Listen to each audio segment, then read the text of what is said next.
Bengaluru. On behalf of Good Business Lab, I welcome you all. Thank you so much. I do want to acknowledge that the irony of having a worker voice panel without a worker representative is not lost on us at GBL. We want to find truly inclusive ways of having workers participate in these discussions and share their views. We are actively working towards this for our future events, and in the meanwhile, welcome any suggestions from you all on how we can do this in a manner that does justice to the worker's voice.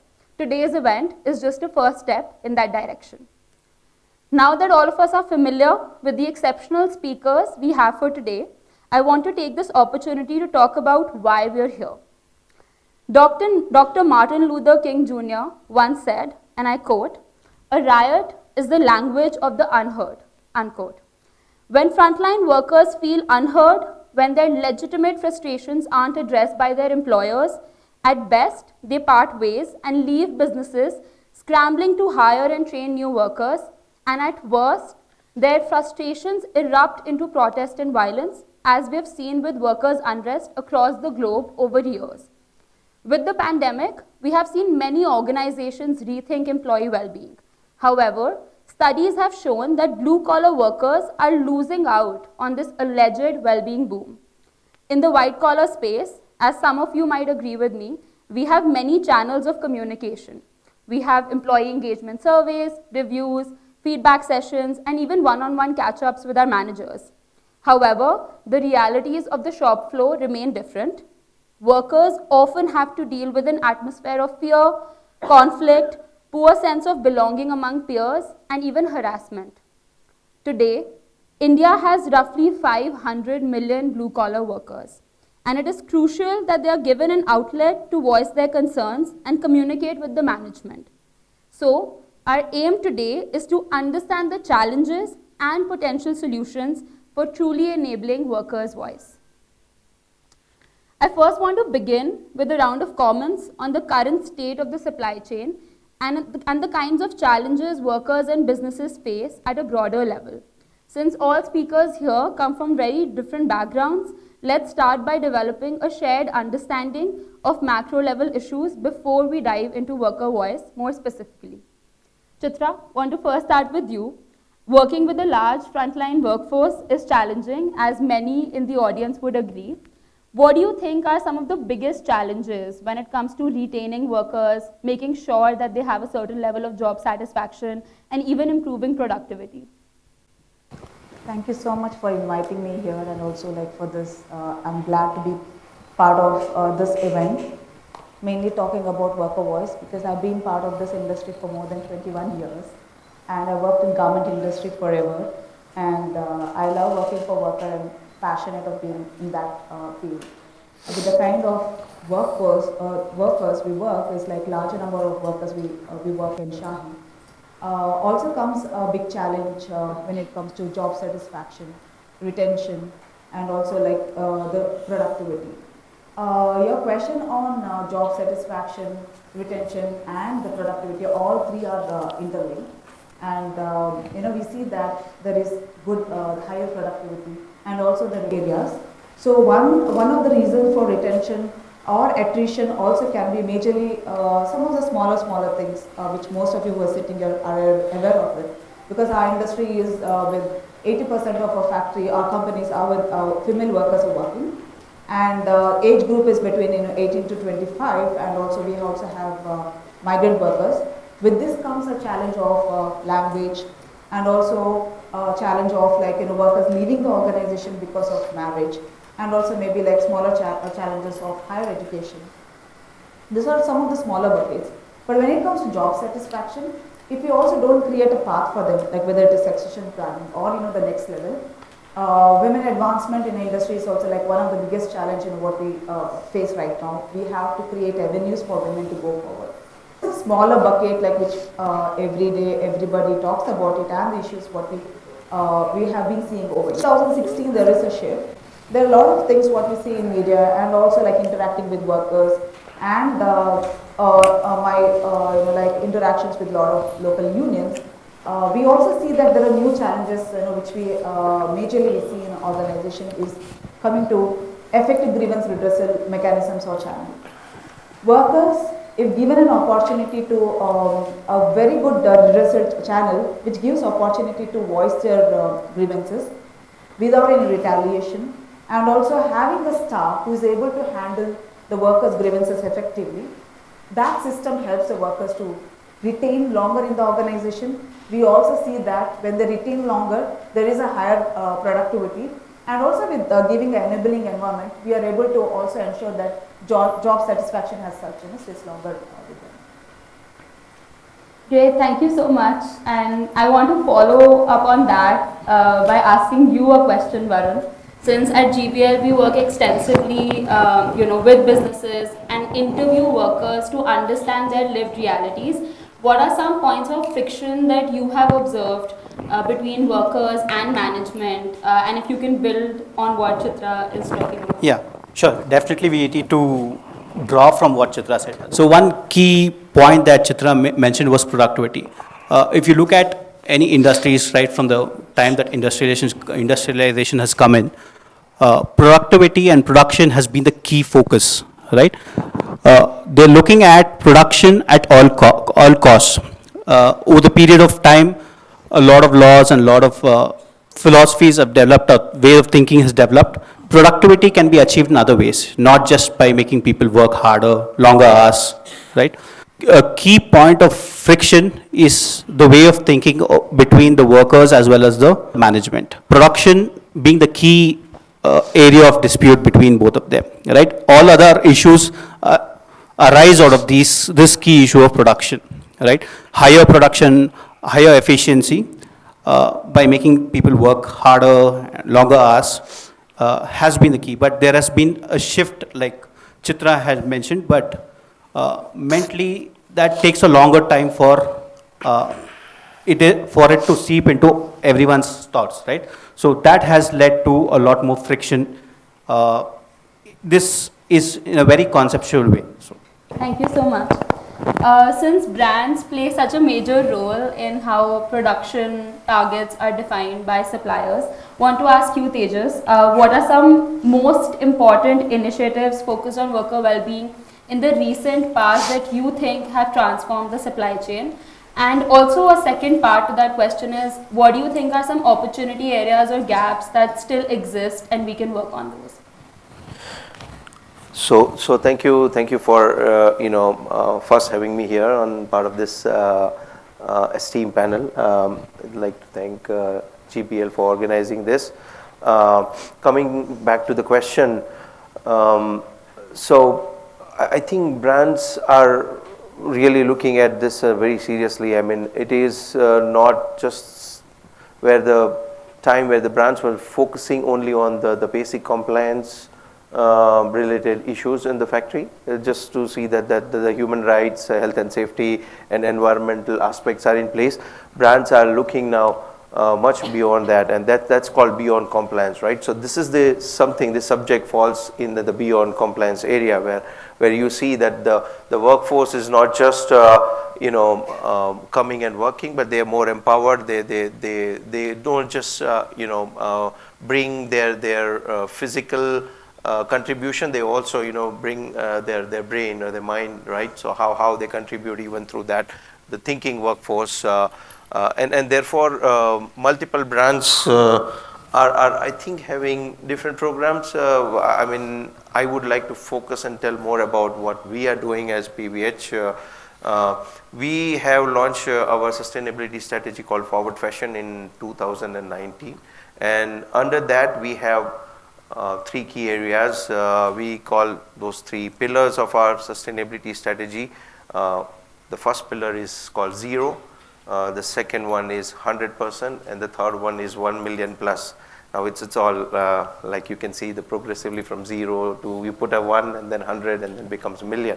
And the thinking or strategy behind it, it's under 0. We want to reduce all the negative impact through our product operations, make it 0. So the sort of targets and programs for under 0 is reducing greenhouse emission, GHG, reducing waste, and reducing impact to the environment through the water contamination and chemical and stuff like that.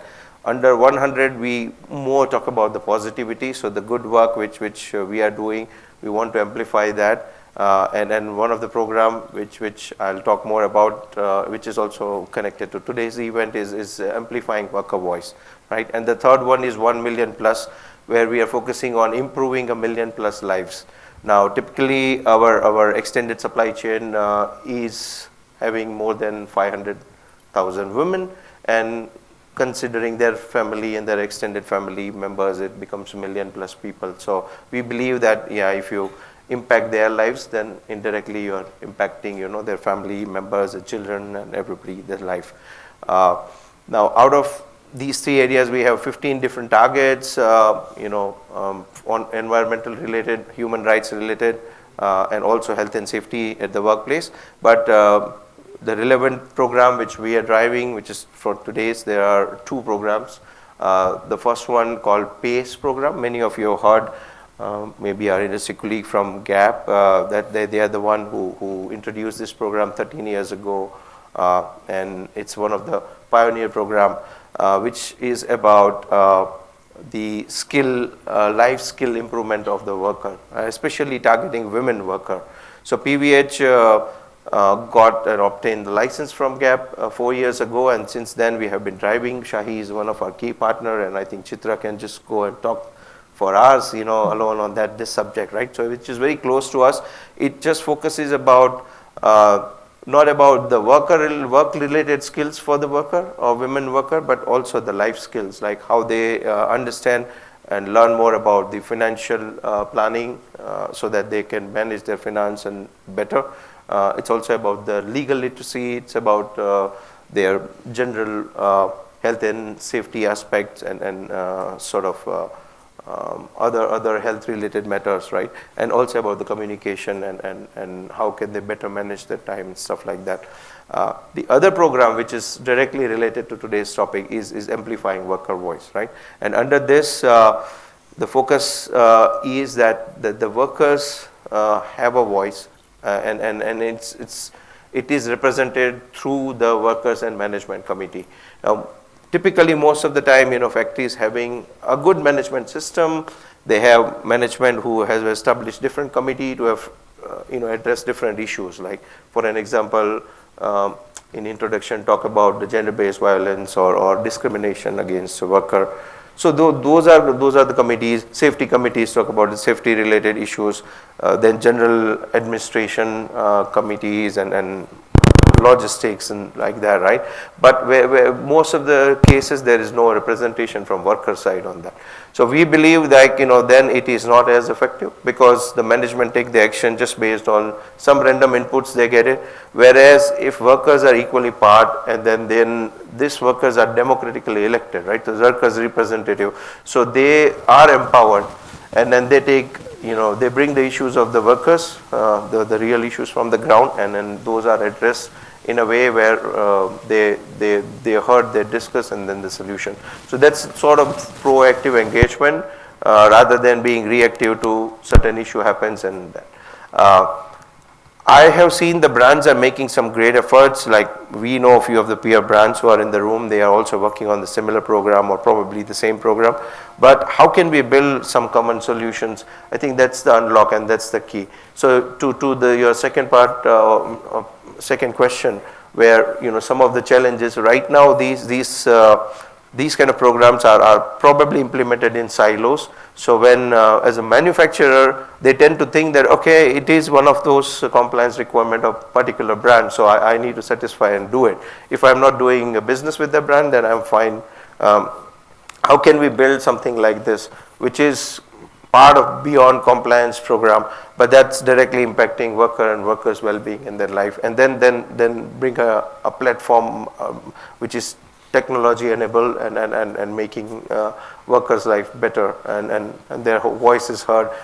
I think you started with the line where Dr. King's line, right? So rights are the unheard voice of the language of the workers. And I think pretty much relatable, I think not just to our industry, but some of the other industry which you are focusing on. I think when they feel that they are not heard, they are not, they don't have a voice, or management taking decision in silos, and that's where we see, all this retaliation and strike and, the other issues cropping up. So how do we address that? And that's also related not just to their physical well-being, but also to their mental well-being.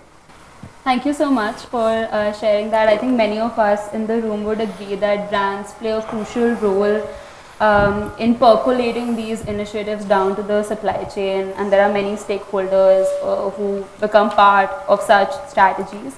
On that note, want to move to you, Suhasini, and since Fairwear works with a host of brands and suppliers on topics such as workplace education, living wages, social dialogue, among others, what kinds of trends or shifts have you observed in the kinds of initiatives brands and suppliers have prioritized in the last decade? And if you have observed some shifts, what do you think is causing that? Right. Thank you for the question. And before I answer your question, I would say that your point well taken on not having a worker representative amongst us, one of us speaking on how to most sufficiently tap their grievances, but I hope to see them whenever you do your next program. To answer your question, in the last decade, we have seen the shift from the business community going from projects to more of programs, which are more transformational trainings or transformational programs, which would not just be limited to that moment in time or even into that factory or workplace, but it would also, wherever they go, if they change jobs, they change places, that training, that knowledge will help them. So the key word is transformational training or transformational program. It's also that the shift is from more philosophical talk or the intent to action, and action which having an impact. So it's not just for the sake of doing and ticking mark that you did 10 trainings in these many factories or 100 trainings in these many factories, but what is the impact? And are the workers in this case, are they really using the training and the knowledge that they got from this training? So it's that shift has moved from intent to action and action to impact. So I heard this first well-being as a word already in 2011 under the government sector roundtable, from Levi's. And I thought that's a beautiful term to have it in a very factory-based, very like mechanical work. And now I see it's more common word used in our programs, which is, I think it's great that it shows the intent, but that intent is actually coming into action and having an impact. It will be a matter of time, or sooner we'll see that. But it's more commonplace now to hear that worker well-being is more talked about and also referred to more often than earlier. Now, why such shift has happened is at different levels. One, the business and human rights concept has obviously since 2011 it has picked up quite a bit. The UN guiding principles on business and human rights is much more talked about, is much more, well, I would not say enforceable because it is still a guideline. However, the countries in the West are expected to follow those. And of late, we also see these European countries especially coming up with laws at their level to see that all the businesses are adhering to the human rights aspect in the supply chain, in the businesses, in the day-to-day dealing. So it's at different levels, while more as a guideline level and left at the voluntary, for companies to see the benefit of it. The second is also legalizing it and making it mandatory for companies originating from the West to follow these laws. So they cannot run away from addressing human rights issues in their businesses for us in the supply chain all through to the last worker. So this is the shift that I'm seeing and the reason why the shift. Thank you. Great, that's very interesting and something that we have also been thinking about in terms of how these trends are coming about and what kinds of roles different stakeholders have to play in actually transforming the space, right, with respect to brands, suppliers, and civil society. Social Compact works with businesses across industries such as manufacturing, construction, among others. Pankuri, for you, I have a two-part question. Can you talk about the metrics you use as part of your assessments to understand how a business is placed on worker well-being indicators? Yeah. And after you do your assessments, how do you convince businesses or your member organizations to invest in long-term solutions to bring about sustainable impact? Yeah, no, it's firstly, thank you for the question, and it's been very interesting to hear the other panelists speak about worker well-being and the realities of being with workers. I think Social Compact started off almost as a response to the pandemic, but it's a long-term play. Like everyone here would agree that it's not going to change overnight. So we have a framework that we've created which touches upon 6 different outcome areas ranging from wages, health, safety, gender, future of work and access to entitlements. And the parameters that we analyze worker well-being on range from something that is basic legal mandates to say that, are you paying minimum wages, are you paying overtime for more than 8-hour shifts, and while that may seem mundane, we've noticed that as you go down the supply chain, even these basic requirements are not met. But it also goes to the more aspirational outcomes to say that, okay, if you are paying minimum wage, can you now talk about living wage? Do you have gender transformative policy? So within the 6 outcomes that I mentioned, it ranges from the legal minimum to the aspirational, and it also creates a sort of roadmap for the company to say that, you don't have to stop at the legal. Like if you are there, then what can you do next? And it's almost like a continuous journey which is not going to kind of end. To your second question on how do we convince businesses to actually invest in these long-term aspects, I think it's almost like a funnel for us, right? Like when we reach out to companies, there are many in the list, but those who do embark on the journey with us, they don't need convincing about the solutions, right? There is a little bit of back and forth to say, but this is not the legal minimum, but nobody else in the industry does it. But Social Compact is, our members join for a variety of reasons. Some of them purely for the moral case, like, back in 2020, when you could physically see the plight of the workers, it just made the case for itself. But now, like a few of the panelists have mentioned, even in the Western world, concepts of BHR, ESG, all of that is gaining so much traction that even Indian companies that are aspiring to either export or have, some sort of presence in the global market are latching on to these conversations, and S is the one that is gaining traction because E is already something we've seen in the past decade that people are comfortable, they understand the language. S is something that's new, people are trying to figure it out. Even the Indian landscape is changing. There are the labor laws, there is the BRSR compliance. So there are a multiple host of things that are coming up in different directions. So companies are naturally, bound to join that. And the last one being that, Social Compact provides you a peer support group, right? You don't feel like you're alone in this new or risky thing that you want to do. So the minute you have somebody who's part of the journey endorse it for you, you don't really need any other kind of convincing, right? You know that this person this company that you've seen grow with your company is also doing this, then it becomes a bit easier. So yeah, I think it's, and like I said in the beginning, some of them are just legal mandates, right? And some of things are very basic or a very small effort at the part of a company which would make a big difference in the lives of the workers, something like appointment letters or something like having a shared crash facility amongst different industries, or just enabling access to entitlements for workers, where you just have to do certain camps to provide awareness, and then workers get linked to existing government schemes. So it is a journey. It takes some time for people to come on board, but once they are on board, it's a journey that kind of, now we've seen companies come back to us and say, what more can we do? So that's the kind of shift that we're seeing. So yeah, I mean, it's a long road ahead, but we are seeing companies, being champions of our work within their network. So, Jay, thank you so much. I think that's a very interesting point on how the S in ESG has become the focus of many businesses more recently.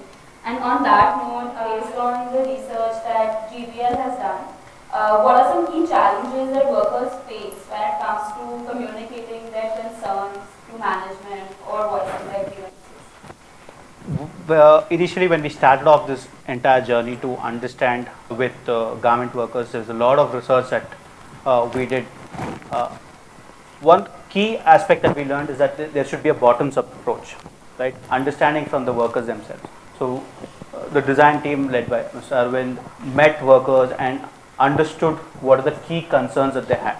So fear of retaliation. Second, not many people knew what kind of complaints can be given.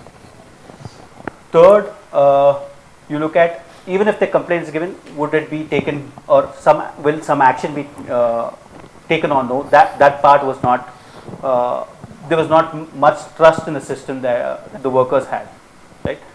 This led us to think of a better solution of how do we address all of these issues, and that's how the entire our journey and all our research has based on. So I think the first project that we looked at Worker Voice was implementing the Bubo tool by Labor Solutions, and we implemented it in one factory, and then understood there was a lot of issues and that we needed to build on it. The initial finding of that research was that only 5% of people had actually used the services. That led us to this entire design thinking approach, and we came up with this a lot more bottoms-up approach.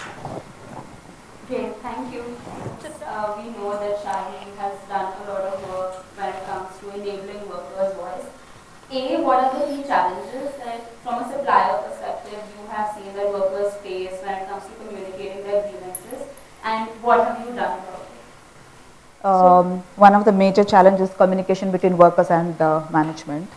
And the success of organization also mainly depends on bridging this gap of communication between workers and management.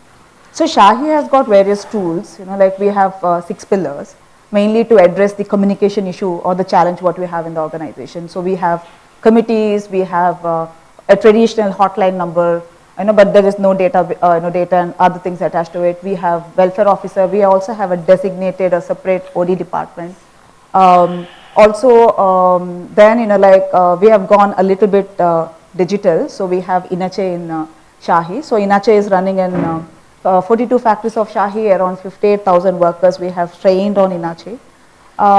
Also the reason why we went on digital is also because when we had buyers for audit, there was always this question, suggestion box, and it takes longer time for workers to actually to address the voice or the grievances what they have. Maybe we open suggestion box and they are once in a month, so the issue of the last month still remains there, or the grievances become more.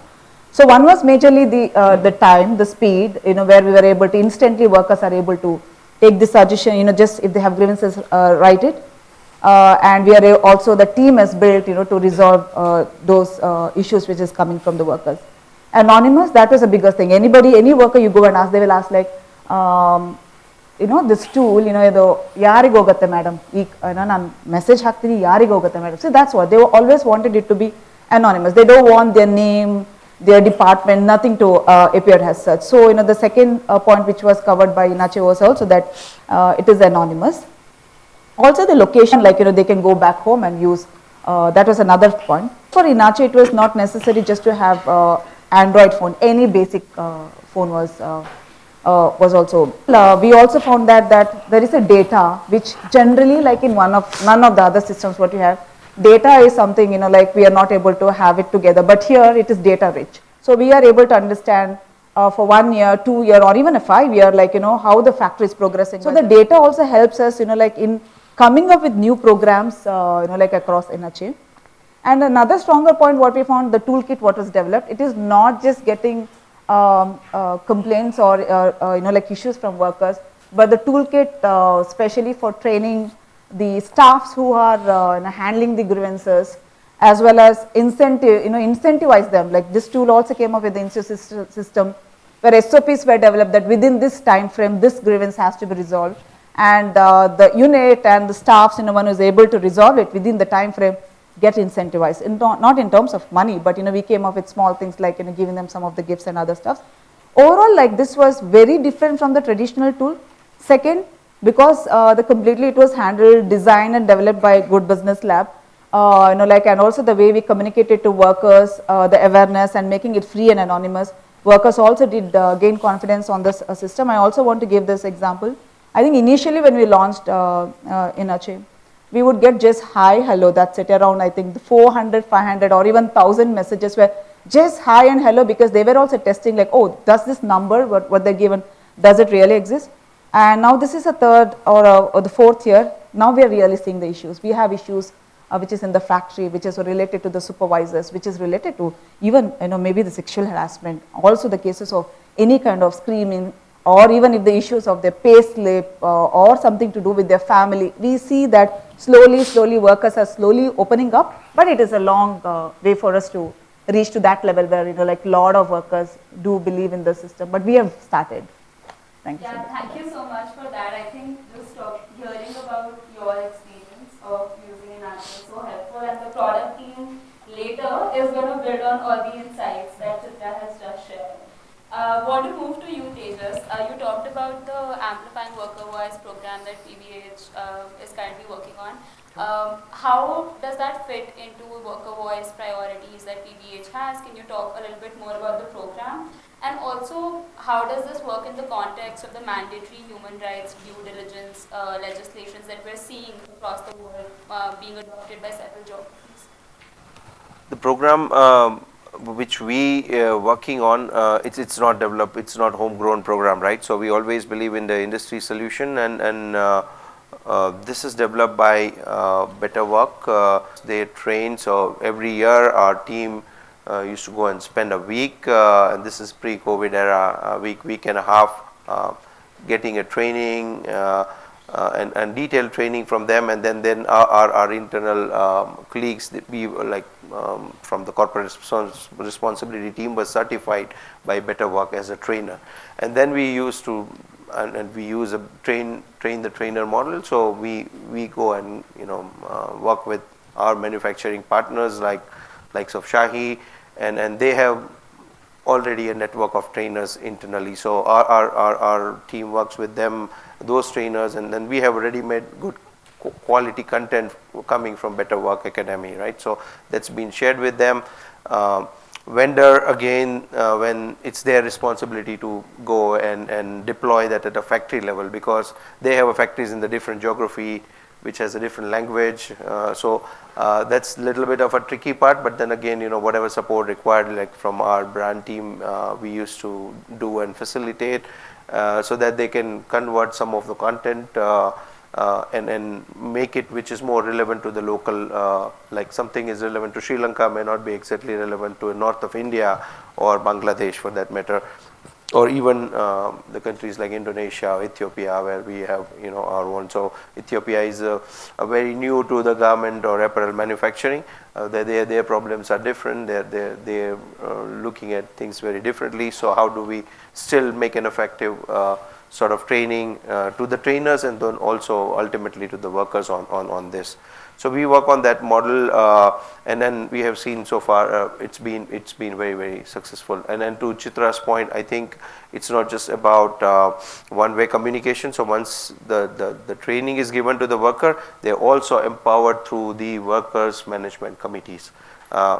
And those committees are like every 2 years typically they have democratically elected members, right? So their election happens, and in fact the beauty of this whole program is that they have been also told that how transparent and fair elections are sort of conducted inside the factory, right? Because most of the time, I think you spoke about, some of the other panelists spoke about that they don't want their names to come out, right? They want to be anonymous. So they have voice, they want to voice out their concerns, but then they fear the retaliation. So how can we create a safe environment? And the whole program is also about communicating, telling them, look, I mean, you need not even go to management directly, or obviously using the tool, and that's other part of the training. But then before that itself, you talking to your own peer, your own colleague whom you have selected, your representative, and then they are working and sitting across the management making those decisions.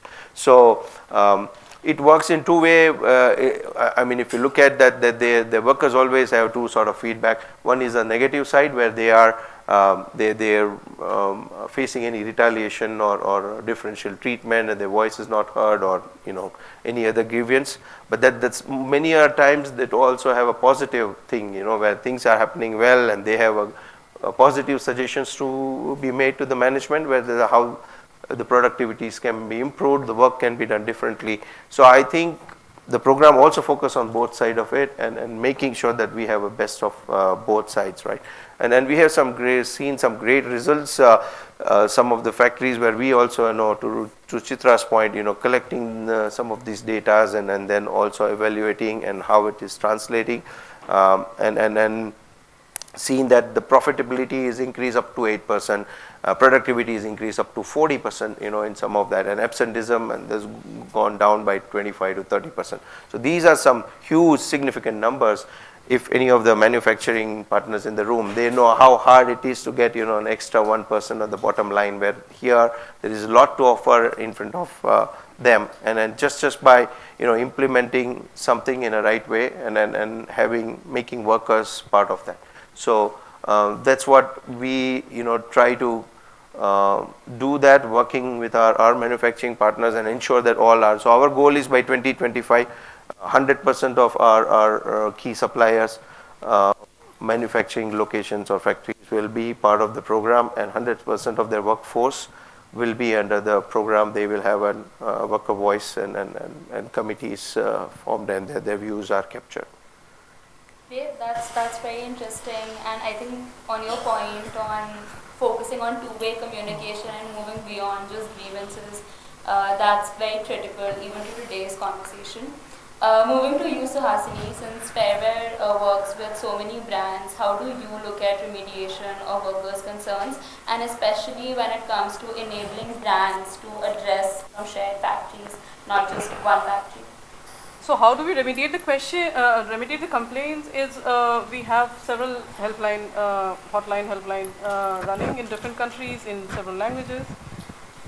And this is circulated through the training programs that we do, or small cards, like we call it worker information card, which is just distributed among workers. And anyone is free to call anytime or give a missed call, and there's a call back. And so there's a person calling back, or the person someone is receiving the call. So it's also a human element to taking the complaint or addressing. And once a complaint is taken, we ask the brand to get their side of the story, as in from the supplier, from their supplier side, because what we generally, while the grievance mechanism is open for all, we normally have only mostly workers making the complaint. We have one-off cases where the factory management is making a complaint against a brand, which we also address, of course. But in normal circumstances where workers file a complaint, we write to the brand asking for their side of the story, and so that we have a complete picture. And once, and as and when we have the complaint, it is also publicly reported. It goes on our website. Anyone can go and check on what complaint from which country. What we don't do is we don't name the factory. We name only the brand. It also acts as a pressure point because brands are more sensitive to the image than factories are also, but brands have a like a global image to maintain. Action is swift. And in every process, we keep the complainant updated on what the response is, and if there is a cross question. And if we also go to the level of doing field investigation, if it is word against word, then to have more data from the ground, or someone who has been part of that plot or at the same scene. So we also go to that level of investigation, and then when we have the complete picture, we know what the investigations reveal. Then a set of remediation is proposed to the brand, which they comply with. I mean, either it is making payment or reinstating the worker, or it depends. And there are certain complaints which are also more structural in nature and not just individual. So if it is, for example, an issue of overtime, this worker, for example, if the worker is making an individual complaint where saying I have not been paid, I've worked overtime for last 3 months, but I have not been paid. So this is an individual case, but it also, we take suo moto structural complaint, because 3 months regular overtime should not be done. It should be voluntary, it should be spaced out. So there is an issue, or then what is the issue? So we also take those structural complaints into account, and the brand has to then act and give a business plan on how they are going to, spread it, their production in the supply chain. And as I said, every step is then updated on the website, so you get to know. It takes time, of course, this back and forth thing. And the remediation, the key is that in the remediation that we seek or that we propose to the brand, it is based on what the complainant wants. So if the complainant wants just an apology letter, then it just ends there. If they want apology plus payback or compensation, so similarly, so in the remediation plan, what we keep in mind is what the complainant wants. And that is what we, and not, I mean, by law, it should be lawful, of course. We can't ask anything which is like, touching the sky, but lawful and what they need, what they would want. Now, on how do we convince, or how brands act together on a complaint if it's from a shared factory? One, I mean, it touches upon several, a bit conflicting topic. One is on transparency of the supply chain, which the businesses, brands especially, have not been very forthcoming. One, due to the competitive nature of the business, they don't want to reveal their supply chain. They'll lose the edge that they have, and for several other reasons. So one that and also now with these laws coming in place in the West, I think transparency is one key, transparency in the supply chain is one key element to that. And that also brings, it just opens the whole floor. People can see which other brands are sourcing from the same factory. For us, it was a tad bit easier because even to become a member, you have to reveal your supply chain to us. So as Fairway and a member or a brand wanting to become a member, they have to share or get their supply chain organized, at least have a list. We also hear many brands do not even know where their production happens. So we have that list. So right from the beginning, we see that where is the match, where are they sharing the factory, and now it's just in the open platform, which is much more easier. Also, trade unions can then claim that these are the other brands that we're sourcing from, this factory. And second is the acknowledgement that there is a problem, and the problem is because of them. Them as in the brand, because we like it or not, things going wrong in the supply chain is largely due to the behavior of the brands' purchasing practices. Now, this is a very key thing, key point to acknowledge for brands that, it's their businesses because of which either workers are working overtime at a stretch, or they are child labor in the supply chain, or they are not paying enough price. Therefore, suppliers have to engage. Several examples: either engage in child labor or not pay the social security, workers are not covered under social security schemes. Several others. So, there are reasons why suppliers are cutting corners because they are not being sufficiently paid. So, second is to acknowledge that there is a problem, and then to shun the competitiveness, and then the idea should be to work together to find a remedy towards the problem. And this thing of, I would not, camaraderie is a big word, but just that we are in this together, and be it problem or rising together from the problem. So you have to work to come out of it. So and we don't let them be, as in they just can't not act, our members. If they do not act, and we also score them every year, or rank them rather. So if there's inaction on any particular, I would not say specific complaint, but on certain grounds, then we also oust them from our membership. So we don't keep a member just for the sake of having the money and the membership, but we want them to act. And if we see them not acting, then we don't want them. So you see, it has to play at different levels, then the action comes. Yeah, thank you. Moving on to you, Pavni, manufacturing and construction sectors are also extremely labor-intensive sectors, right? And you work with principal employers and supply chain partners in these sectors. So after hearing everyone talk about their experiences in the apparel industry, what kinds of similarities or differences can you draw when it comes to worker voices or worker well-being programs in these other sectors? Yeah. No, I think that this idea of worker voice is central to all of our programs that we are speaking here.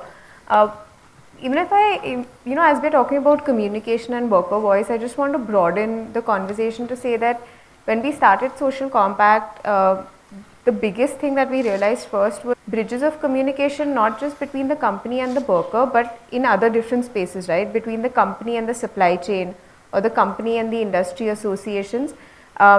When it comes to quality of product or raw materials, all of that, there is, there's so much scrutiny and there's so much conversation. But the minute you talk about worker policies or practices, you ask a brand, you ask a principal employer, and they have no idea what's going on with the suppliers, right? And that's just tier one. If you go beyond that, they're absolutely clueless. So while it is, and it's absolutely fair to say that, it is the principal employer's responsibility almost to look after some of these things, I feel like this conversation was non-existent. Like, beyond, even the contracts have so much of an emphasis on cost and raw materials, but nothing so much on social security for workers, or what are you paying your workers. So that's not something that, it was a big blind spot is what we realized. And as I listen to the others, I feel like it's not different across industries, whether it is manufacturing or garments. I think the newness of this idea that workers are not a cost center, but they are, you need to make an investment. Your business is equally relying on them as much as, they are relying on you. So it's not a one-way street. We work now with 60 companies and supply chains, and beyond a point, you don't see too many differences. Like one thing that is a stark gap is appointment letters. So, when we're talking about worker voice, what comes to my mind is to say, what should they raise their voice for? When you don't have an appointment letter, when you don't know what your rights are, what are your terms of employment, really what are you going to speak up against? So, just providing the environment for them to communicate effectively for us starts from one step before, to say that, do they even know of their rights? So apart from the appointment letter, we're also, looking to, just for the social compact standards, to say that this is what your company has committed to. So are you aware of this? Do you get your minimum wages? Do you get them in your bank account? Do you get the right kind of OT? So they start thinking of their environment in a different way as well. Because when a company joins the social compact movement, we go on field once, like that's the time we do the FGDs with the workers and bring back the voice to the management. All of our solutions and recommendations are centered around that. But since we're looking at this as a long-term play and we can't keep going to the same factory again as we scale, we're looking at ways in which the worker voice directly reaches the management. And I don't think the ideas are new. I think it's something everyone has touched upon, whether it's technology, whether it's worker representation in certain committees, or whether it's, separate management committees looking at this, having KRAs in the, for the line managers and supervisors to make sure that some of these things are their responsibility, not just, and I think they just spoke about productivity and the difference in mindset, like, how do you shift away from just thinking about productivity to think about well-being as well. So to answer your question, I think that I don't see much of a difference per se. Maybe some very specific nuances in terms of gender, not so many women in the construction space versus being in garments. So there might be some of those differences, but I think the crux remains the same, that the mindset needs to shift to, firstly consider the worker voice as you're thinking of policies, practices, growth, and make sure that it is inclusive. So yeah, I think, just to summarize, it starts from them actually knowing their rights, creating an environment where they can voice it, and not just voice it on a spot basis, but in a more continuous and sustainable manner, to know that it is being heard, to make sure that they feel an ownership of their task. Another example, I think a lot of companies have Kaizen, where workers are able to suggest improvements just to the process. So for us, I think even that's a space of worker voice. It's not necessarily grievances, but just creating that dignity to say that this is my task, I own it. To break it down, it can be very granular, but I think at a higher level, it starts with the mindset change and then, grows from there. So, behavioral conversations across the line, to say it's not just a management thing or a worker thing. So not much difference. I think business is business, workers are workers, and the problems and solutions somehow come into the same realm. Great, thank you so much. I think all the speakers have contributed to what worker voice really is and how different stakeholders are working towards enabling that. On that, I want to ask you, Varun, based on GBL research, what do you think are some characteristics of an ideal grievance mechanism or a two-way communication tool to enable this worker voice? Four key factors. One, we're looking at it should be anonymous. There should not be any fear for the workers in complaining. Second, there should be some kind of feedback, meaning that if they raise a complaint, they are heard saying that, okay, your complaint is heard. We'll see if it will be resolved or not. Third, ties into the second point, that is trust. That people, the workers have trust in the system, that their complaints would be added. Right? These are three core elements, but with the fourth one is the most important one. Building a culture which helps management or whoever is sorting out the issue think that this is not something personal and this is something that need to be done in order to for it should be mutually beneficial, right? Some constructive criticism is required, or some issues that we raise should not be taken personally, or should not be taken lightly, right?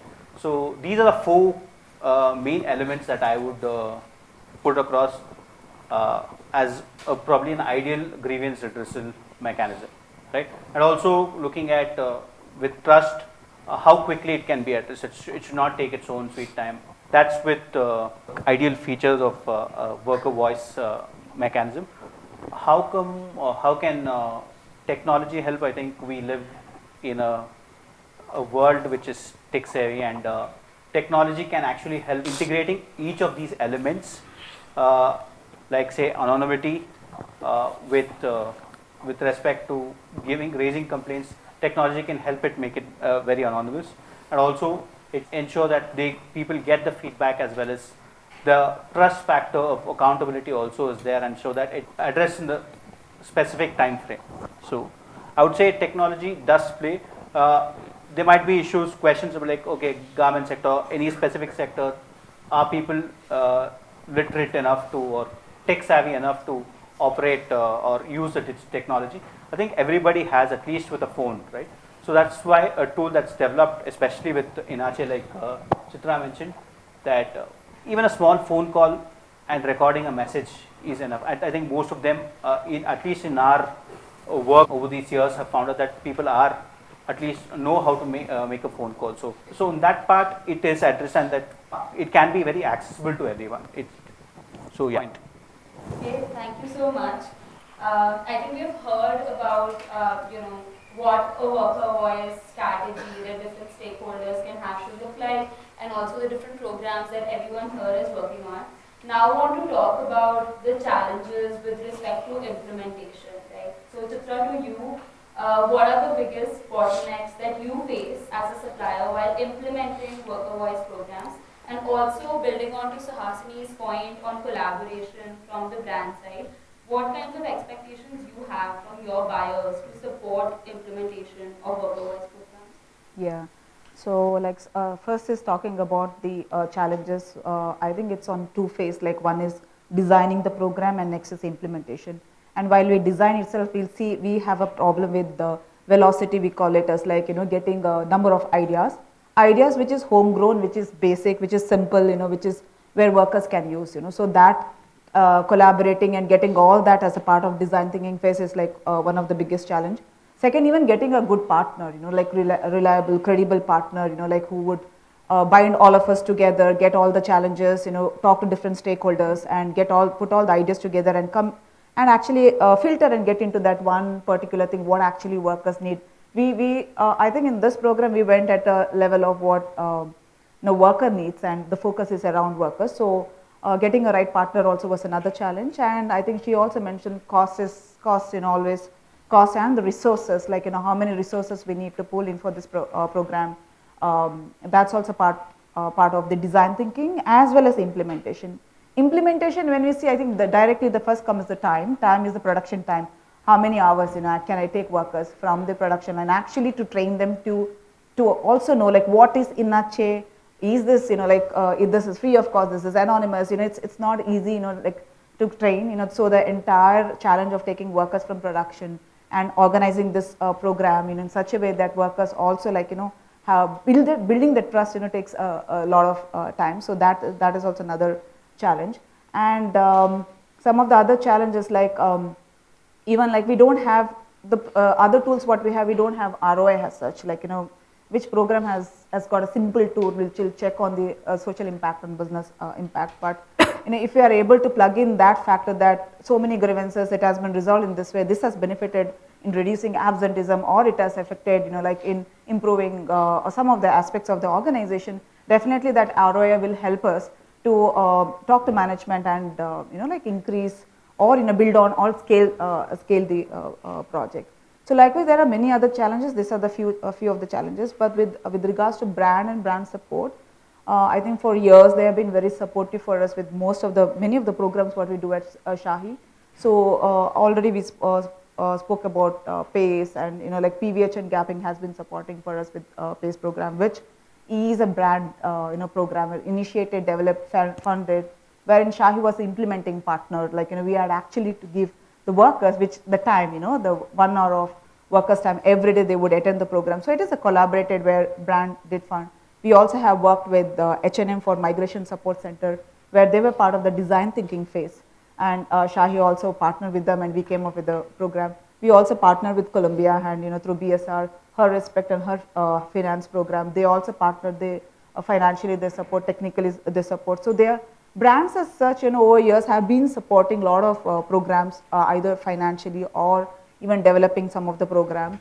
Wherein for now, what we feel is that if we have come up with some homegrown program like Inachi, we may require the support in scaling, like taking this program to other suppliers and talking about this.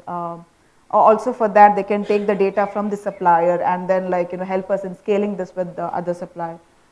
They can also use this program as part of their vendor scorecard and give some percentage for like the compliance rating in the factory. So it becomes more and more factory like can eventually start to take this program in their factories.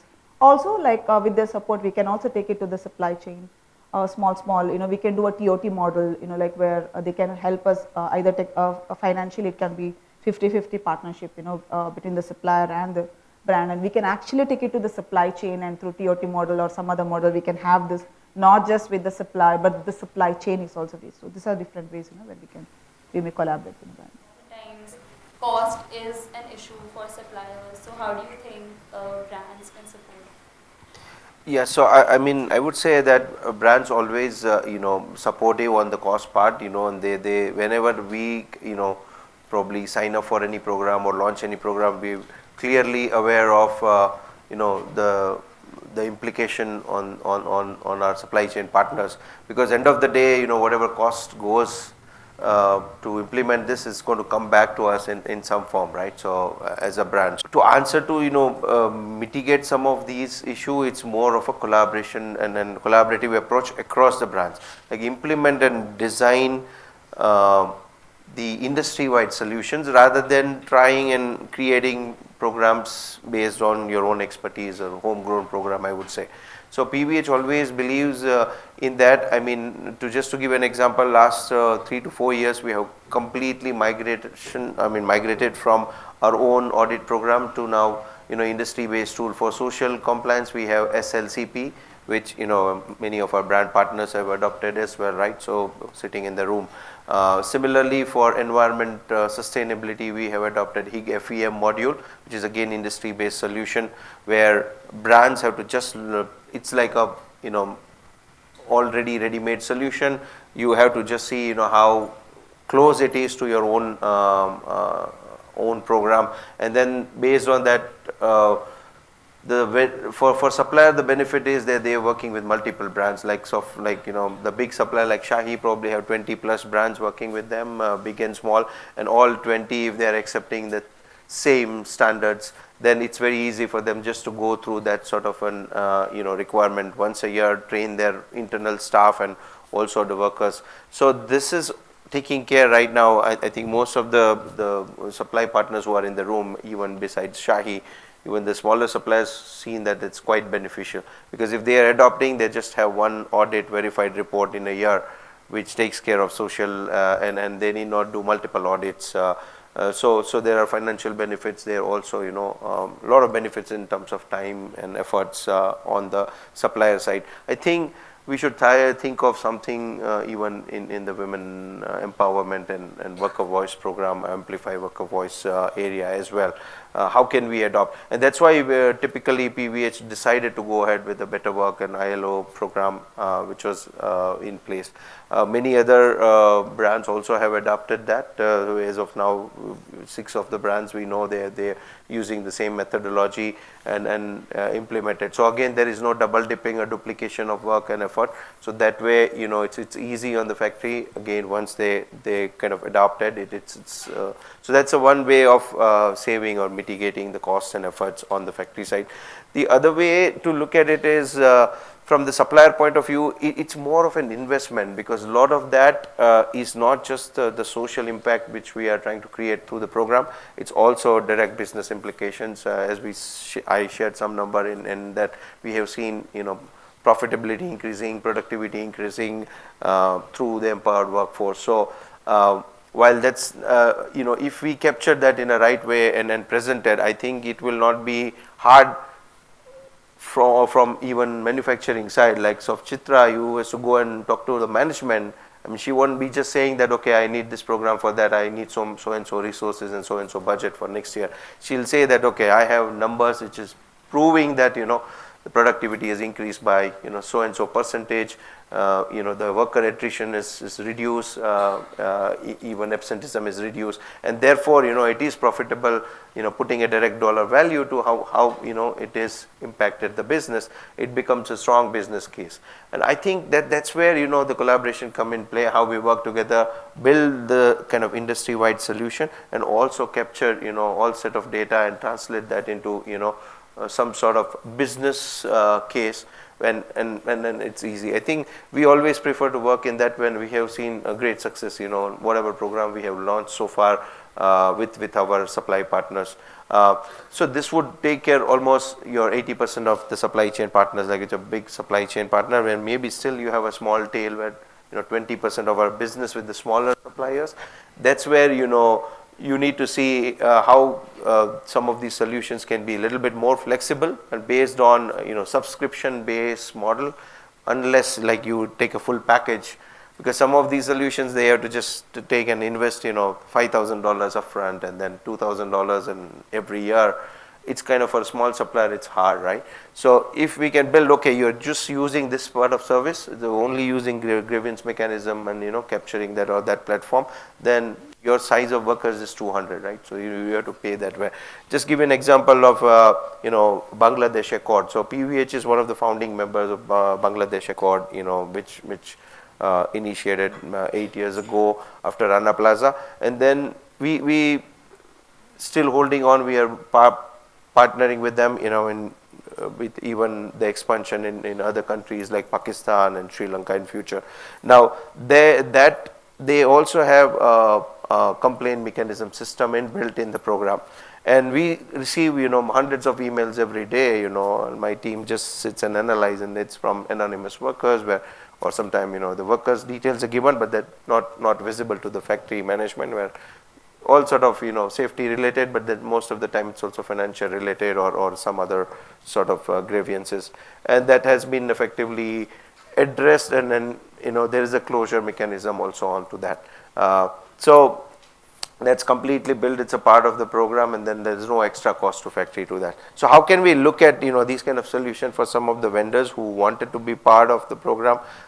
They're willing to kind of commit themselves, but then they don't they don't want to commit to the financial place. So I think it's not one-sided sort of one size fits all approach.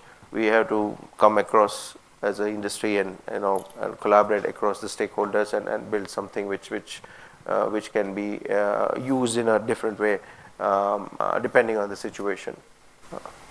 Great, thank you so much.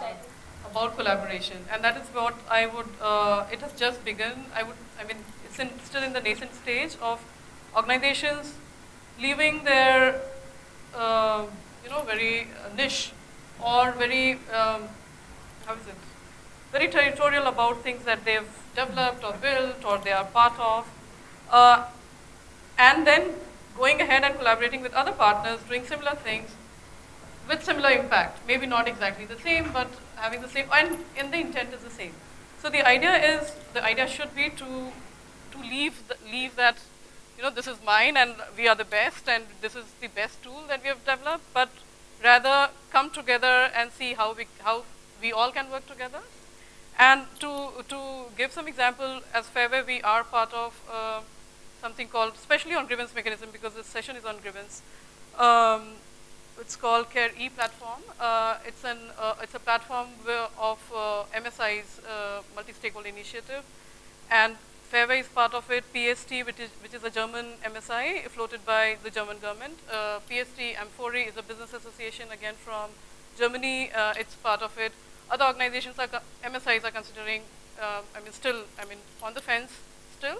But the idea is that eventually they should be also partnering to address grievances in shared factories. Now the idea is that while each of these organizations that I mentioned have their own grievance mechanism, if suppose a complaint has to come from factory A, and if four brands are sourcing from that factory, from all these platforms together, then they should be working on it together. Or one brand organization or one brand takes the lead and others supports the system in remediating the complaint. Now, and this also helps the worker who's at the receiving end of all these mechanisms that are floating around. If we come together, then they are less confused with which number to call, where to write, who would be the right person to go to. So we are making the life of workers easier by collaborating at our level. And there's a similar collaboration, we call it MSI collaboration with PST and AGT. AGT is a Dutch multi-stakeholder initiative again, floated by the Dutch government. Again, at that level, so we as Fairway, we are extending our grievance mechanism for them to tap into their supply base. While we are at a time and space where we need to make an industry level change. We can't be sitting and doing our own thing anymore. We have to change the industry, the way industry is functioning, and that needs all of us to come together. In the long run, I would say the idea should be that all the stakeholders come, from different, wherever they are, they come and sort out the issues right there instead of, media taking it up or there is a huge protest. Those things should be allowed, of course, but the issues are resolved and preempted just because of the dialogue between the stakeholders. So even before it occurs, it is already settled. So that would be an ideal thing to see in the long run, and the legislations coming are definitely paving the way for brands, for the way businesses will be conducted in future. I think we, as someone at the production country level, we have to be just ready with knowledge and collaboration, knowing the stakeholder, knowing the intent, working together. I think that would be the long-term vision. Communication channels across different spaces seem to be broken. So if you keep the worker at the center, the aspiration of social compact is to create an enabling ecosystem. So, while working and like the co-panelist just said, that the industry needs to act together, which means that, there needs to be enablement for the industry. And what I mean by that is to say that if there's an industry association that mandates something, then it creates a level playing field, right? So industries are then not wary of higher costs or a slightly lower profit margin because everyone's mandated, everyone's doing the same thing. If investors include certain of these parameters in their diligence criteria, then it's almost a recognition for those who are doing better work, right? They're incentivized to say that I might get a little bit of a better credit or, get more investment from Indian or global agencies. So it's to say that there is a role for all stakeholders to play. So while the company is the most direct stakeholder, the ones around them, whether it is solution providers. So we work with a lot of, we recommend solution providers in the development space, in the NGO space, because we believe that they do have a more human-centric lens. So no one needs to reinvent the wheel.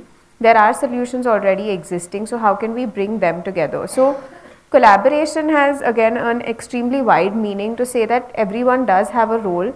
It's only about recognizing the role and like Suhasini mentioned, that need to let go of the territorial kind of nature that everyone has to say that no, this is my model, and or I'll serve only an X demographic, or those kind of things. So our active effort has been that the company journey remains our learning space. That's where we learn what are the real worker issues, but we want to take it to a level which is more systemic, to say that investors, financial institutions, or even at the regulator level, right? Like when you have reporting mechanisms, so far all of the SEBI reporting is on financial metrics. Now there's the BRSR, which is non-financial, but even there, how can you increase the focus on worker well-being parameters such that it also creates a common language? Otherwise, at this panel, we are still defining worker well-being, what it means. I think the aspiration is that at some point in the future, in the mid to long term, worker well-being has a common meaning. People have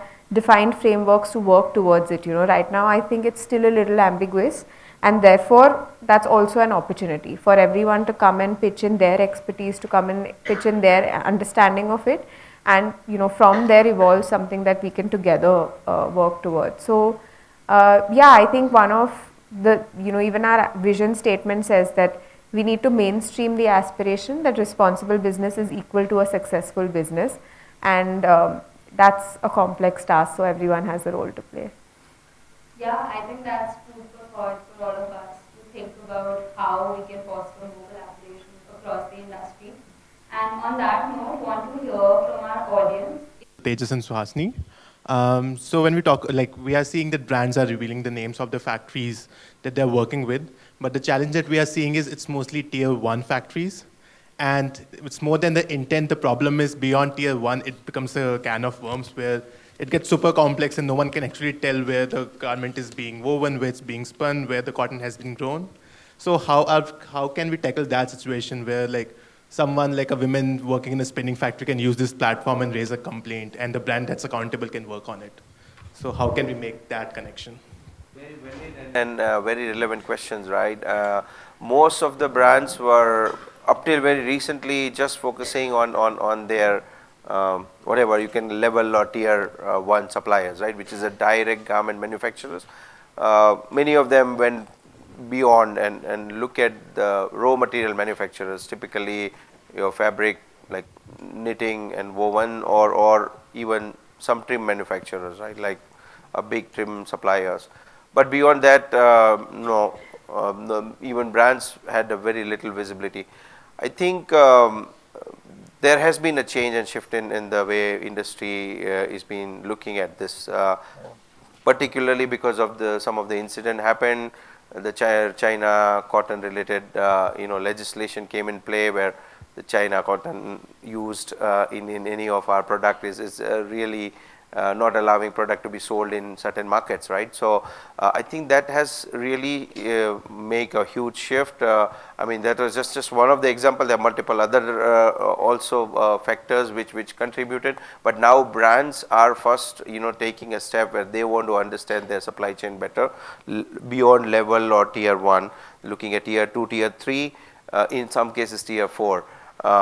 Also, some of the legislation which Suhasini was talking, again, that requires brand to know where the origin of the raw material is from, right? So that's where the traceability is one of the, and then you might have heard that this is the biggest buzzword. It's no more a buzzword. People talk beyond just the word and understand what real mean of traceability is, what kind of technological solutions and platforms available, just to have a clear visibility all the way. And of course, blockchain is one of the key technologies being used for many of these platforms, where the brands are having that sort of a control and visibility over the supply chain, and also the consumers in certain markets demand that level of visibility, right? I mean, if you are claiming that your product is 100% organic, the consumer want to know that where it is originated from, like not where the garment was made is in Bangladesh or India or versus some other country, but where the cotton has come from and which area, right? And in some cases we have a level of traceability where you can say that this particular farmer who grown in his 1 or 2 acre of land, the cotton, and then it went all the way. So we have a long way to go, but I think that level of visibility and traceability is being talked about. And again, you know, there are a lot of discussions happening in the country level solutions, like, you know, China now they have come into the, like, they want to track each bale of cotton, you know, which is, you know, from China, so ensure that it's not from the Xinjiang region, just so that they're clear of any of those sanctions. At the same time, Australia, US, they are building their own you know, system, or they have rather built where that it's clearly goes all the way to the farm level. If you talk about recycling material, again, you know, the clear case where the visibility is through and through. So that way brands are increasing the visibility, and they are also becoming more and more transparent. So it's about, not about traceability, it's traceability and transparency. So they want to call out clearly, because nobody wants to get caught where you have a shipment ready, it is like, you know, sitting either at the warehouse or at the port, where it's getting stuck because of you know, some sort of legislation issue. So I think that's a big lesson for brand, and they are investing in this sort of, you know, systems and technology just to have a clear visibility. And it is tying up also with some of the social compliance related issues, where we need to be ensure that, you know, our products are free from any sort of you know, environmental related legislation or issues, or also, you know, free from forced labor, child labor, any sort of these social compliance related issues. Yeah, just to add, transparency in the supply chain is something that is being mandated by the law, and it's also under the, I mean, again, guiding principles. So basically, from the international business point of view, they are required to have the supply chain clear from their side. It's a humongous task for the brands, I must say, starting where some of them do not even know where the first tier factories are. So for them to have until the farm or the worker in the farm, it's a huge task. So it may take time, but it is being talked about, and some of the brands are already acting on it. Secondly, there are a few organizations which are working on traceability. Something called Retrace is an organization which is just by scanning the barcode, you can trace the entire life of the garment, where was the cotton procured from, which farm, which worker, which spinning mill, you know, all these things. There's another something called Textile Genesis, which is something again similar, again where did this product come from? So what was its life? So there are organizations working only on tracing the journey of the garment, and who worked in that. There are, while, I mean, I would say that Fairwear doesn't work in at tiers below tier 1, also because of the capacity. We just don't have the capacity. Nevertheless, there are organizations which are working on tier 2 and beyond. For example, Good Weave is one organization which is working in the apparel sector, primarily on the child labor, looking at child labor. So it's also about, it's a tedious task, but to go and to talk to the supplier, tier 1 supplier, and then ask all their subcontracted, you know, those things. So there are far and few, though. I would not say all the, you know, the deeper supply chains are covered, but there are initiatives that are working on. It may take some time, around, I would say, another 5 to 10 years, when we know that entire supply chain. We'll get there. To answer, right, it's like we are at a stage of intent and, you know, bitter action already. And I think the impact is what you will see in probably 5 years, because as long as, you know, brands have that visibility, then there's clear intent, right? And we want to go and, you know, fix that. But first we need to know, like, where it is coming from. And more suppliers also being made aware. So I think there has been a clear governance in place. You know, I mean, today you ask some of the manufacturers, like, you know, Shahi and Arvind and they have a sophisticated in-house system to ensure all material where they're taking from, you know, where it's come from, again, not only at the fabric level, but even the yarn level, and, you know, where the, you know, farther. So they, because just to, ensure, because they do a lot of their own sourcing also, so they want to make sure that, you know, it's not coming from any prohibitive or any of the sanctioned areas. I think it's again collective effort, and, you know, it requires a huge level of collaboration. Some of the platforms she talked about, it's just that we need to identify the best platform available, given couple of sources, and then adopt that solution, and then see how we can.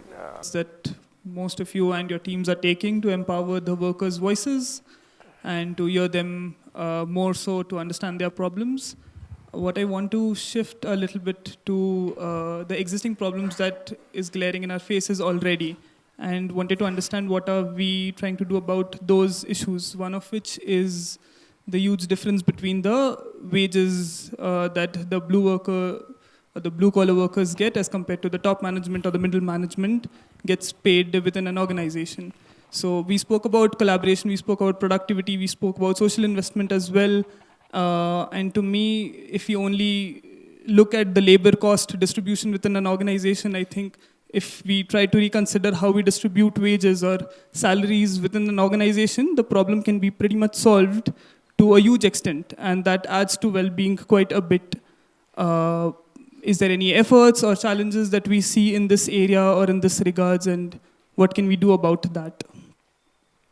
The question is open to all the panel. Apart from Pankhuri, I am pretty much aware of the work that Social Compact has been doing in that area, so sorry, others can speak. Multi-stakeholder initiative. So we have several brands becoming a member, and they pay annual fee like a member. I mean, the membership-based organization works. Now, within our member, we have 150 brands, member brands with us. So with all our brands, what we are talking about is living wage. And you touched upon a very, excellent topic, which is very contentious. And none of us, in general, in open forum, we don't want to talk about it because then it's, it just muddies the water. So thank you for raising the question. What we do talk about on wage is living wage, which is moving away from minimum wage. What we see in countries, all the countries have minimum wage laid out for their workers. We are asking our member brands to pay a living wage to their workers, which is, it can be different for different cities, but it should allow them to lead a dignified life, have a proper housing, send their children to school, do some spending during festival. So all those things taken into account, have a decent food. So, which is coming to almost, if a rough calculation is to be done, it's coming to almost double the existing minimum wage. And this, we have also incubated few brands to experiment different models of paying living wage and how this can, this can be transferred or absorbed within the pricing of the product at the retail level. And I can share some examples with you in terms of paying the workers being paid a living wage in Tirupur, for example, and the extra cost was absorbed by the brand by taking a cut in the profit margin. In the other example, in another pilot where the extra cost of payment of living wage was passed on to the consumer. So the cost of the garment was increased by 0.10 cent. For example, and then there was an extra tax saying that this 0.10 cent is going to the worker as fair living wage contribution. So all these experiments, it was experimented already in 2016 to 18. Now brands have to pay all out and throughout the supply chain. Like many other things, this is also taking time in order to, at least even in our membership, which we take pride in saying that we are, one of the most progressive brands. We have some of the most progressive brands. However, it is still taking time to have living wage paid in all the supply chain in all the countries for them. And I'm talking about just the first year, workers in the first year. So there are discussions on, pushing the wage up, because what law says is minimum wage, and there's no constraint for brands and suppliers to pay a higher wage or going above the law, doing more than what the law asks you. So we have done it, and there are some 16 to 17 brands, I know it's a small number, who are paying living wage to their workers. Brands are paying extra to the workers. So the supplier is not, they are not liable for that extra cost. So we don't work with the Fairwear on this initiative, but we have signed an ACT agreement, which is generally about a group of brands came together, and then similar, like we we sort of working on the living wage concept and want to implement in some of the geographies. Now, living wage, when we talk about the definition of that itself is not same, right? It is different. If you look at some of the Western countries where the manufacturing happens, they already have their minimum wage as a kind of escalated at the level of living wage. So it's not an apple to apple comparison. You go to Turkey, then they have 700 to 800 euros as a minimum wage. Probably that's a good enough for, maybe it's closer to the living wage as against something like Bangladesh or India, where we just still at $120, $100 around that range. And Vietnam somewhere in the middle. China is, I think it's also minimum wage being increased because the country is progressing. I think eventually you have to identify which are the geographies, and depending on the brand sourcing strategy and where they look at and identify and then work on. Again, here the industry level collaboration required. So there are two-pronged approach. One is the brands first looking internally on the purchasing practices and focus on that. So there are a lot of irregularities and inefficiencies in the system itself. We try to clean that up, and then you have a scope of increasing your way you pay to the supplier, and that's where supplier able to pay a little bit more to the workers and coming close to the living wage. Again, if you look at, most of the time it's a wrong concept. The living wage is $100 doesn't mean that every worker is getting just $100 every month. I mean, I'm sure, like Shahi, Chitra can share, if you take your average wage would be easily $130, $140 because the workers have been experienced enough, they have been in the system for years, and then they also skilled. So as per their, I mean, they get slightly more. Maybe some of them are already getting living wage, right? So out of your 90,000 workers. So I think this still, there is no clear definition, no clear law also which says, and also government always look at across the industry. So they don't want to just they said, okay, this industry, this should be. And I think one of the other solution could be the collective bargaining agreement, where brands can look at, because many of the other industry, let's say in India, minimum wage is still around $100 as we say, but then if you look at the automobile industry, most of them have a collective bargaining agreement where the wages are paid much. So workers who work in that industry, and maybe you can say more about it, I think you would know. But then they are already getting $200 to $300 dollars, which is probably close to, or even some cases is higher than the living wage. So I guess, I mean, it's a very valid question. We very consciously, as a brand working on it, maybe there are other organization helping, build, but that's something which would take a few years, like, where we see most of our manufacturing countries are covered under that. My question is to all the members of the panel. I am a law student, and I run a student-based organization where we do a lot of R&D into policies and laws, and worker well-being is a very interested topic that many law students have. And we're also looking at speeding up the time in implementing new policies, speeding up the time when it comes to changes in policies. So my question to everybody in the panel is there any way that a law student can assist you in your respective work, and something that a law student can do at a college level that you think could be credible and useful to you guys in your line of work? There's a huge gap in the where you can provide legal assistance to workers in claiming their rights or assisting them. So, I mean, it will be a good way to engage with local organizations providing that support, and you can just be part of the team. And then research and research studies, or something of upcoming laws, new laws, and how. So those areas would be beneficial. So, like I was saying, even in our work, we go to universities and we speak to students, and I guess lawyers are no different. You're the advisors and the sort of legal experts of tomorrow. So I think building the understanding from both the lenses from the beginning, right? Like, I think there is a skew towards the client who you're advising, which is typically the corporate, and sometimes the worker lens gets missed out.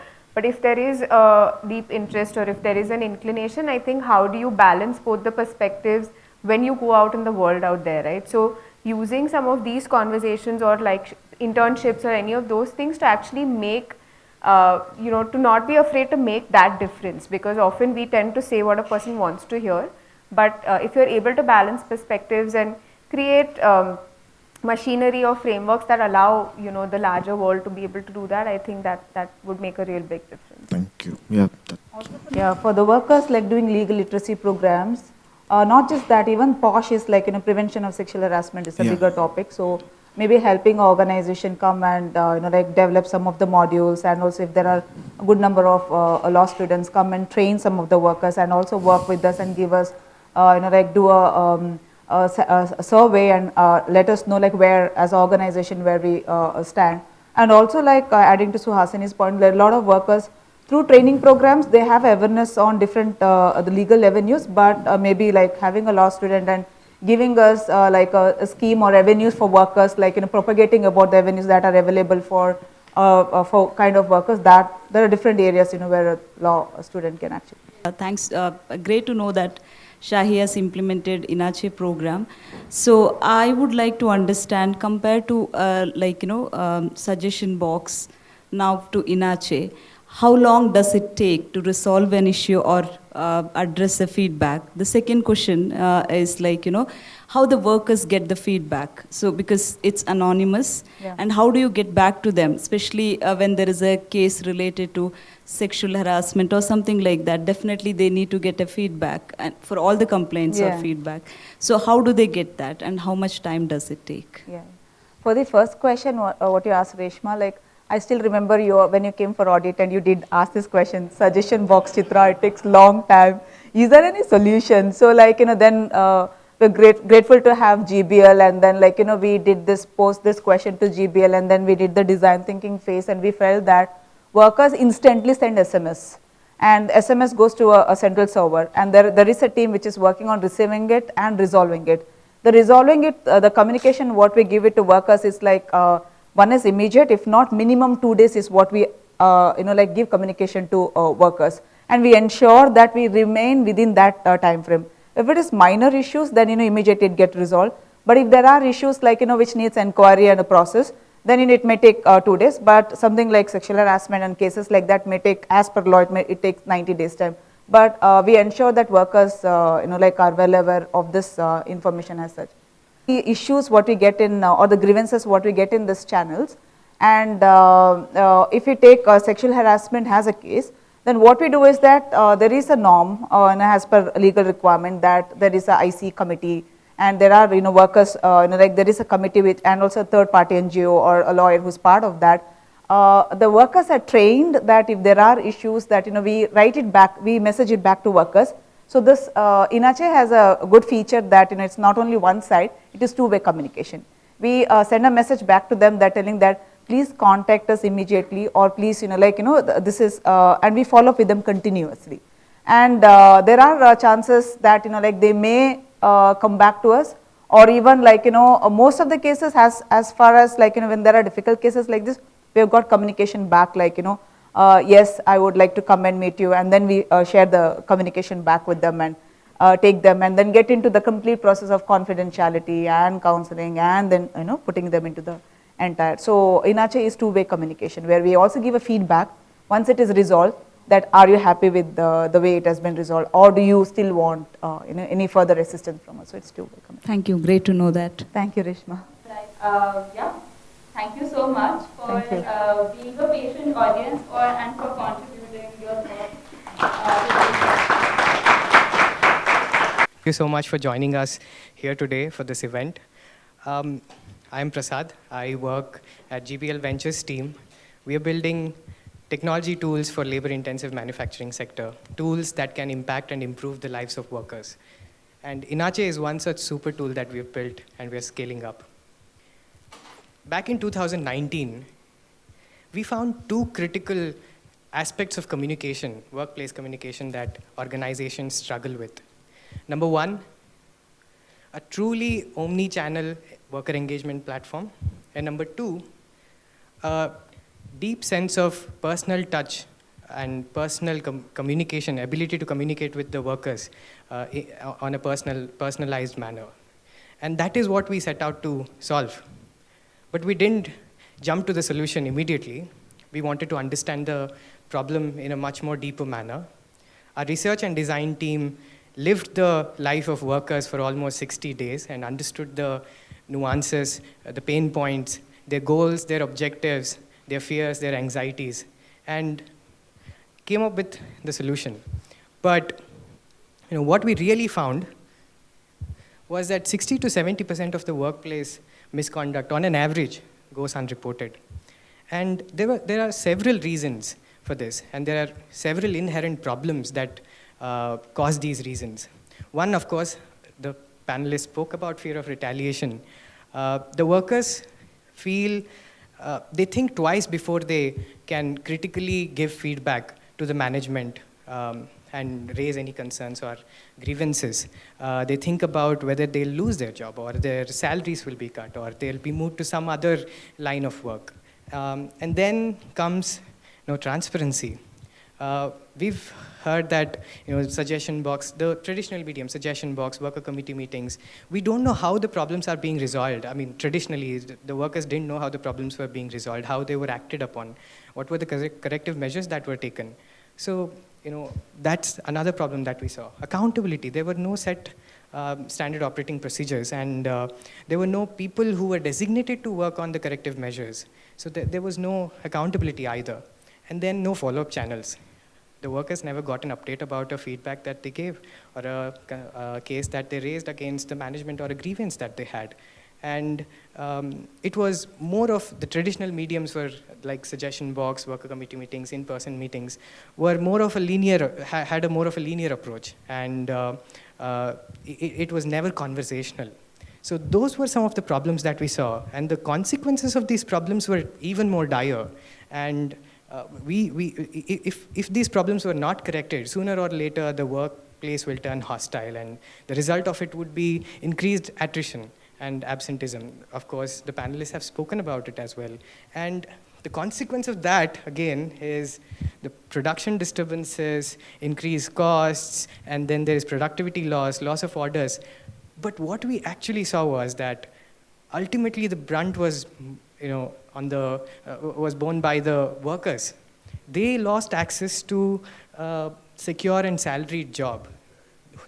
They were the most impacted people in the entire chain, and we wanted to solve it for them.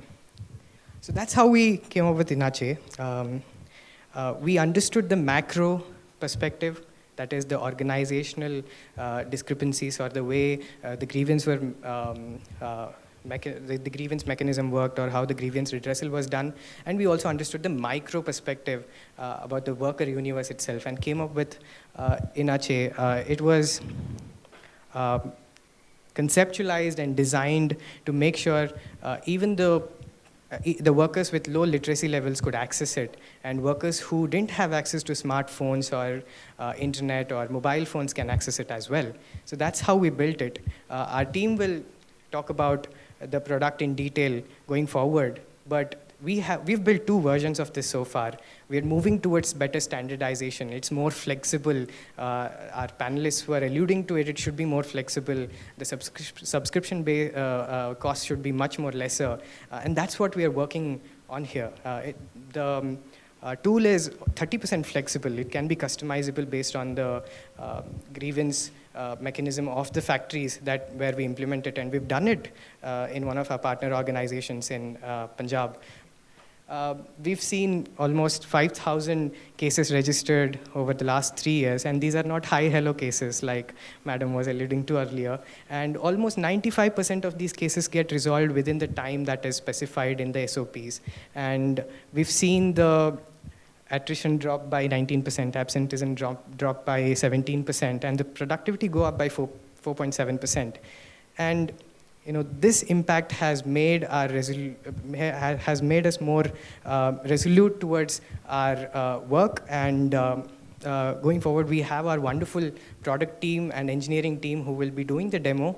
I invite our mission-driven product manager, who is an IIM graduate, who has joined us in this mission to develop the best product, and also our ever-enthusiastic project lead, Sunny Kumar, to join us in demonstrating the product here today. Welcome, Ravinder. Please, with a round of applause, please welcome my teammates. Thank you so much, Prasad, for a wonderful introduction. So I'm quite humbled, and I'm going to present you what Inache is. So Rochak have already told you about what is Inache. It's basically a omni-channel, multilingual communication tool that enables workers to share their suggestions, their grievances, or their observations as well. On the other side, they will also enable management to share, to get some insights and identify the issues that pertains around culture, work culture, and workplace management. The entire enablement is meant to drive the worker well-being. So let's delve into how Inache does that. So this is a single sign-on we are currently having, and there are 3 user roles that we have come up with, and that is one of is case reporter, another is case manager, and the final is a case troubleshooter. I'll delve more into those roles, and let's find out how the first dashboard looks like. So this is the our case reporter dashboard, and where you can see all the cases that has been listed so far in a user's dashboard can be easily be accessed from here, like case number, the medium. When I say medium, there are like channels through which these cases come. So each case is an instance of communication that is being shared by the workers. And when I say channels, the channel includes digital mediums like IVR and some offline methods like in-person complaints or suggestions, suggestion box, and worker committee communications.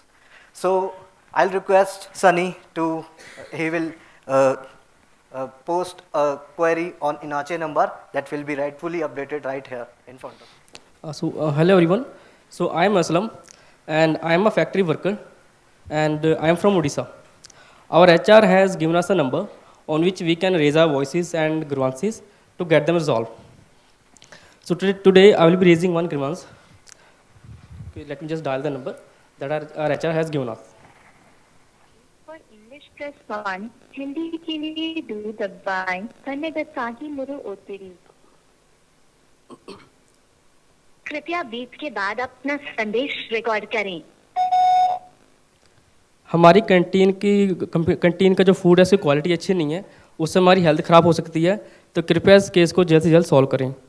So that's the case that worker has shared that the food of the canteen is not good and it will affect their health.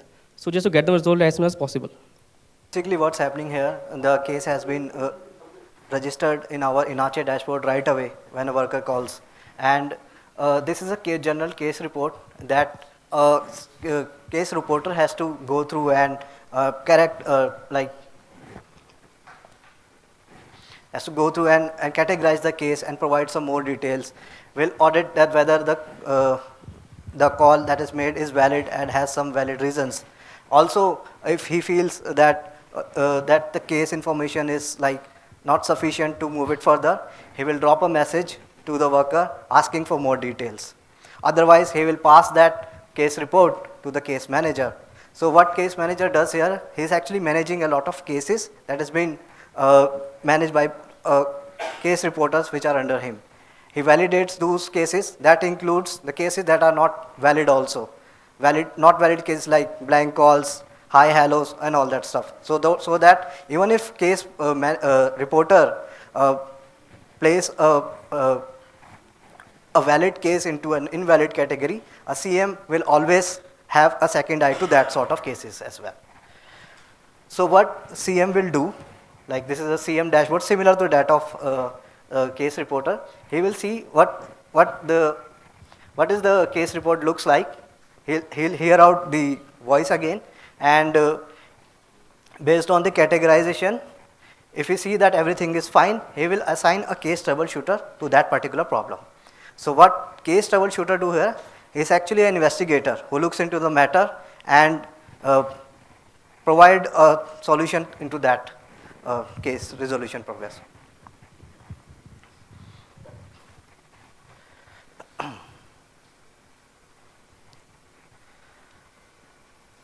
So this is a case troubleshooter report that he got from case manager. So he got each and every report that he requires.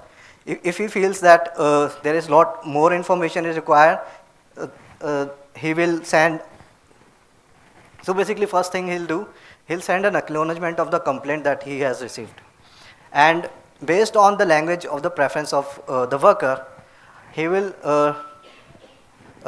send a message, an SMS to the worker mentioning that the case has been registered and will be resolved timely.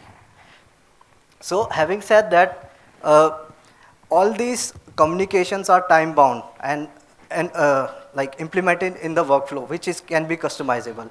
So that encourages these users, CRCMCT, to respond to this worker within a particular timelines. So case troubleshooter will investigate. He will find out where, when, what happened in that particular incident, and list all the details in this particular report. And while he finds out that there is a particular resolution to that, or the problem has been resolved from the management, then he'll drop a message to that particular worker in a defined time frame. So similarly, he has to write, select the language. The language is easily be translated into a language of the preferred language of that particular worker. So we are catering 3 to 4 languages as of now: English, Hindi, Kannada, as well as Punjabi. So that's how Inache is currently acting as a multilingual platform. As soon as the worker got this message that their case has been resolved, so worker can see that whether on the workplace itself, on the factory premises, whether there is an improvement or whether there is a resolution to that or not. An acknowledgement, after that acknowledgement, worker has to provide a feedback whether the resolution has been provided is a satisfactory or not. If it is satisfactory, then the case will successfully marked as closed. Otherwise, it will be reopened and assigned to another investigator. So this is how the current workflow of Inache looks like. Let's dwell more into the incentives programs. So what's an incentive dashboard here? It's basically analytics dashboard that showcase how Inache users are performing in closing those cases that has been that has come within particular time frame, that is 1 month by default. Here you can see all the number of cases and out of which how many are closed, resolved, or are currently in progress. And there are certain criteria that one factory has to match in order to be eligible for incentive program. So for example, they have to meet compliance factor. That means they have to meet deadlines of at least, let's say if it is 80%, then out of 10, at least 8 cases has to be resolved within the defined timelines. And the another criteria could be QC, which is a quality control mechanism through which the already closed cases will be opened by a third party and will be checked. And if there are cases opened, like number of cases that has been opened is more than a certain percentage, for example 10% here, then that factory is considered to be as ineligible. Another criteria could be the number of awareness program a factory runs in a particular month. So we are capturing all those data in real time and showcasing how a factory is performing, and a factory management can see the data at the real time. Apart from that, our team is rigorously working on to come up with a lot of features that includes analytics reporting dashboard for upper management like regional managers, regional admins, divisional admins, as well as HQ admins. So what this analytics dashboard tells about? It tells about how many cases are there collectively in a particular factories, so they can compare how 2 or more factories are performing in a particular time range with respect to the closing of cases and case resolution. And there are certain parameters like case variable closure. They are too technical to delve into right now. And also, we can also delve into that, the segmentation of cases, like how severe are these out of the total cases that has been assigned, as well as the type of complaints. Apart from these dashboard, we are also planning to integrate WhatsApp in coming days. So we can enable workers who are using smartphones so they can register their suggestions or complaints or queries through WhatsApp, either through typing or through voice messages. And one of the biggest challenges that we have faced that we have to quickly onboard a lot of factories, and there is no mechanism to that. So we are in the verge of onboarding a lot of factories in a very small time, so Enache could be scaled at a much higher pace. So these are some of the major features that our team is currently working with, and based on the research and feedback from the users, workers, as well as the management, we'll keep on improving the Enache at Godspeed. Thank you very much.